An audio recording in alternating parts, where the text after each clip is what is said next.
Hi everyone, here I am, humbled and broken, reluctantly stuffing my face with crow as the hot tears stream down my cheeks. Well, not exactly, that's just a bit of comedic exaggeration, maybe not so comedic, but the mistakes have been piling up lately.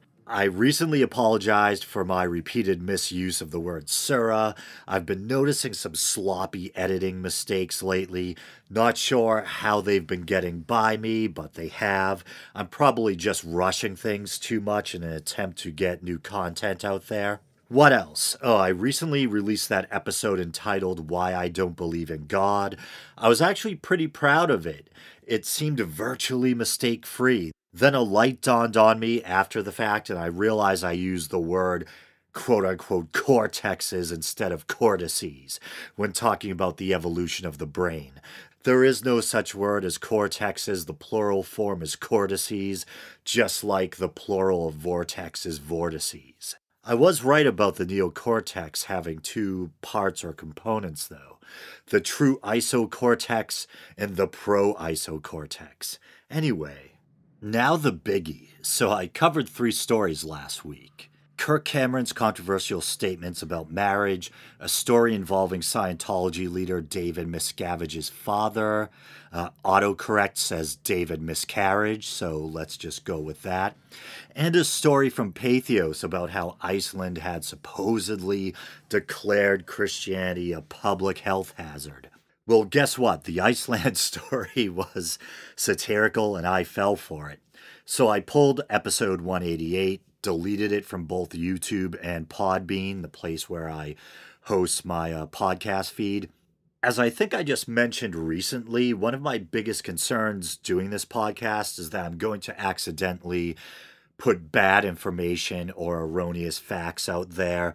And seeing as this story wasn't even real, I thought a correction isn't going to do it. This thing has to come down.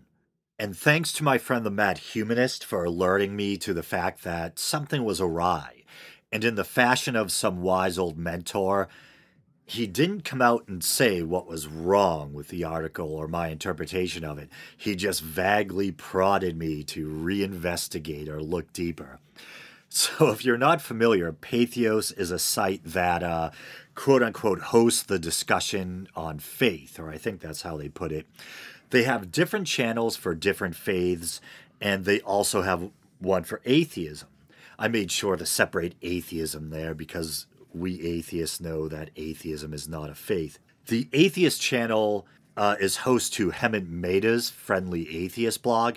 It's also host to a multitude of other atheist blogs, including one called Laughing in Disbelief. Wink, wink. I wasn't even aware that this satirical blog even existed, but I'm obviously painfully aware now.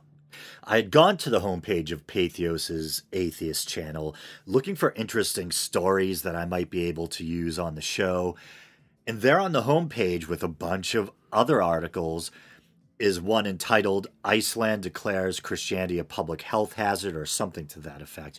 I remember thinking, wow, that is a pretty wild story. But because it was from Patheos and I was unaware they had a satirical blog, it never even occurred to me that it might be a joke piece. Maybe I need to go back and take a Skepticism 101 course. But here's the part where I whine and vent a little and blame Patheos for my own stupid mistake. In fairness to me, although there were a couple of clues in the article that hinted it was satire, I remember smugly laughing at the fact that the church representative's name was Kennard. What a coincidence. But in fairness, it was written in a kind of straight news or objective commentary style, so I don't think the intentional absurdity was necessarily as easy to pick up on as, say, with an article from The Onion.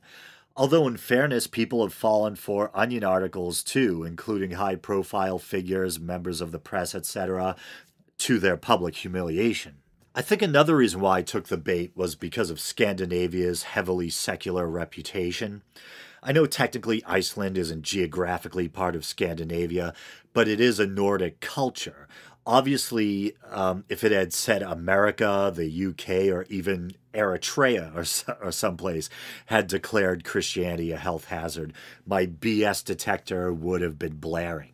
But maybe that's the point. The humor was supposed to be dry, even subtle at times. In fact, there were embedded links placed here and there throughout the article that, when clicked on, warned the reader that they were reading a satirical piece. But to my folly, I didn't follow them. Sometimes I click the embedded links while reading online news articles, sometimes I don't. If the piece in question seems to be lacking, I follow the links in search of more detailed information. If a story seems informative enough on its own, I might not bother. But in retrospect, and I hope this isn't just sour grapes, I'm really not that crazy about the comedic stylings of laughing in disbelief.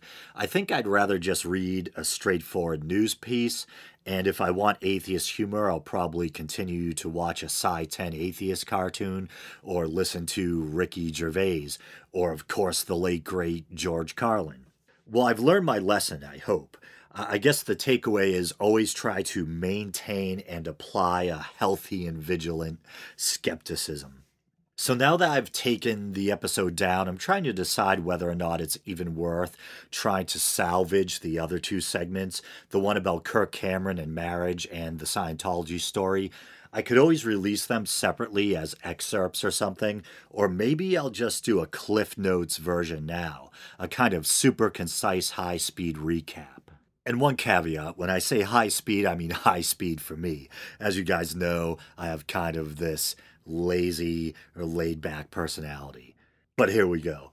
Kirk Cameron says wives should obey their husbands. I say that's oppressive, archaic bullshit. Paraphrasing myself in a nutshell, there's that story. Then the Scientology story. So if you're not familiar, David Miscavige is the leader of the Church of Scientology. His official title is chairman of the board, old blue eyes, and kind of a scary dude, or douche, scary douche. He supposedly has quite a temper. There's rumors and reports of him being verbally and possibly even physically abusive towards church members. And his father, Ron Miscavige, recently did an interview on ABC's 2020, and he claimed that not even he was spared from his son's temper. Ron was a member of the Church of Scientology too, and he said that one time his son yelled at him for about an hour straight in front of other people at some music event where the father had performed. Eventually, during the conversation, Ron Miscavige openly admits that he got his family, including young David, into Scientology, and that he, Ron, had committed acts of domestic violence, which caused me, understandably, to lose some sympathy for him, and also led me to conjecture that maybe this abusive upbringing, I'm not sure whether David himself was abused or if he witnessed his mother being abused, but maybe this turbulent upbringing helps to explain the volatile and tyrannical behavior he exhibits as an adult. Not that all abused kids grow up to be miscarriages, but such negative experiences might shape some people for the worse. There's me playing armchair psychologist. Let's see, I also rehashed my feelings about Scientology in general. I believe I said it's one of the few religions, maybe the only one, that I actually despise through and through. I joked how even with Islam, which I often criticize, there's at least some superficial or peripheral things I like, the sacred music, the calligraphy, the poetry of Rumi, etc. But Scientology, even though I believe all religions are man-made, with this one, it's really painfully obvious. L. Ron Hubbard, the founder, was literally a science fiction author. I believe he sought church status for the organization for tax reasons. And I talked about how if you're going to make up a religion, at least make up a cool one. Scientology's cheesy as hell with goofy L. Ron Hubbard and his little captain's hat, Lord Xenu, the Sea Org, the auditing with the soup can looking cylinders, yada yada yada. Whew. Let's see, maybe back to normal speed. Let's see, maybe while I'm at it, I'll quickly cover a couple of fresh news stories. And don't worry, I'll make sure that none of them come from The Onion or Laughing in Disbelief. I wonder if I can block that page on my computer. Well, I was listening to the local news at work yesterday, and maybe I should say I was forced to listen to the local news at work. And this story from across the pond came up and caught my attention. It was about British police apparently catching some flack for the way they handled a terrorist drill. They had the person acting out the part of the terrorist yell Allahu Akbar. And I guess some of the local Muslim population weren't too happy about it. I'll actually read a bit from The Guardian. Let's see, is this satirical? Kidding, I hope. It's dated April 11th. Allahu Akbar cry at terror drill was scripted, police admit. Greater Manchester police say phrase was not introduced by person playing role of terrorist at Trafford Centre. Am I pronouncing that right? Trafford. I know how tricky British place names can be. So here's the story. Greater Manchester Police have admitted that the use of the phrase Allahu Akbar was a planned part of a terror training exercise at one of the UK's biggest shopping centres. Police were criticised for explicitly linking the drill at the Trafford Centre in Manchester to Islam when a fake suicide bomber shouted Allahu Akbar before appearing to detonate a device. The phrase translates as God is greatest, or God is great, that's how I usually hear it translated, and is used in prayer by Muslims. On Tuesday, Gary Showen, apologized for the use of the phrase. On Wednesday, police said they had always planned to use the phrase in the operation, which took 5 months to organize, and that it was not introduced by the individual playing the part of the terrorist. More than 800 volunteers took part in the training exercise on Monday night, which was designed to be similar to the Paris and Brussels atrocities. Well, first off, I like that they characterize them as atrocities, no politically correct softening of language there. So I can empathize to some degree and understand why local Muslims might not want that phrase uttered during a training exercise. It probably feels shitty to be a Muslim and see your country or your local authorities depicting Muslims that way. So there's me trying to be Mr. Nice Guy. On the other hand, prepare for the proverbial dropping of the other shoe.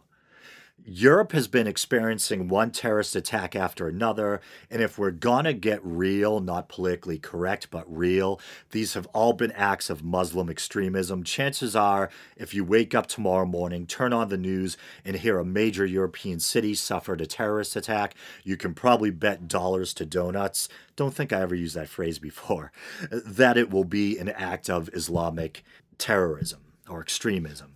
So ergo, it makes a certain amount of sense to have the actor playing the suicide bomber yell Allahu Akbar, because chances are if a Brussels or Paris-style attack does happen in a major British city, that may very well be the cry that's uttered by the perpetrator or perpetrators. To play devil's advocate, did they need to leave that part in the drill? Could the drill still have functioned successfully without the utterance of that one controversial line? Probably, but I don't think it's a grave offense. Sadly, it's a realistic scenario, and in my opinion, safety before political correctness. I mean, what else was he gonna yell? George likes spicy chicken, Mazel Tov, shop Barney's big and tall. Well, I think I lied. I'm not going to do another story. I'm going to end it right here. So you guys know the drill. You can like the Facebook page, follow the show on Twitter. And I think someone heeded my call last week, and I actually did get one new like on the Facebook page to make up for the one I lost. So whoever you are, thank you for placating my neurotic ego. Let's see, you can check out the YouTube channel. Maybe you're doing that now. If you want to support the show monetarily, you can go to Podbean and look for the PayPal widget at the bottom of the page. There's all that alliteration. Or you can go to Patreon. There's another P. Go to patreon.com/theweekindoubt. And for as little as 99 cents a month, you can help the show out and quit anytime you want. All right, later.